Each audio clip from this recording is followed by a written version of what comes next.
Жеті керемет арқылы танымы мен тарихы дәріптелетін Шыңғырлау ауданы қасиетті өлке. Облысымыздың солтүстік шығысында орналасқан ауданның өсіп өркендеуі қай салада да сезіледі. 14 мыңнан астам халқы бар өңірде 189 отбасы нәрестелі болды. Ауыл шаруашылығы біркелкі жолға қойылған өңірде 2017 жылы 195 шаруа қожалығының игерген өнім көлемі 6 миллиард 87 миллион 900 мың теңге болса, 2018 жылы 220 шаруа қожалығы 6 миллиард 496 миллион теңгеден астам өнім өндірді. 9 жолдың торабында тұрған ауданда шағын және орта кәсіпкерліктің аяқ алысы ширақ. 2018 жылы 4 жаңа нысан іске қосылды. Ауданға тартылған инвестиция көлемі 1 миллиард 713 миллион 200 мың теңгеден асты. Өңірлерді дамыту мемлекеттік бағдарламасы бойынша 13,33 миллион теңге, дипломмен ауылға бағдарламасы бойынша 17,8 миллион теңге қаржы қаралды. Аграрлық салада да өсім бар. Бұл өсім әсіресе егін шаруашылығынан көрініп отыр. 2018 жылы 5254 гектардан 8203 тонна дәнді дақыл алынса, 3548 гектардан 2116 тонна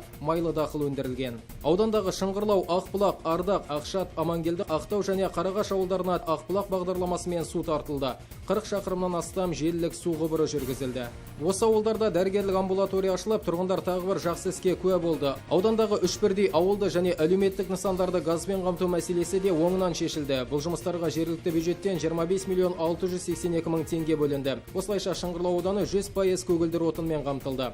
Нәтижелі жұмыспен қамту бағдарламасы аясында 68 адамға 271,6 миллион теңге несие беріліп, қаржылай қолдау көрсетілді. 190 адам, соның ішінде жастар практикасы бойынша 78 адам жұмысқа орналасқан. Ауданда рухани жаңғыру бағдарламасы шеңберінде 17 миллион 350 мың теңгенің 10 жобасы меценаттар күшімен жүзеге асырылды. Ақтау ауылдық округінде Утва көпірі салынып, халық игілігіне берілді. 9 жолдың торабында тұрған Шыңғырлау ауданында әлі де атқарылар жұмыс көп. Жайықтағы жарқын істер алдағы уақытта да жалғасын таба бермек.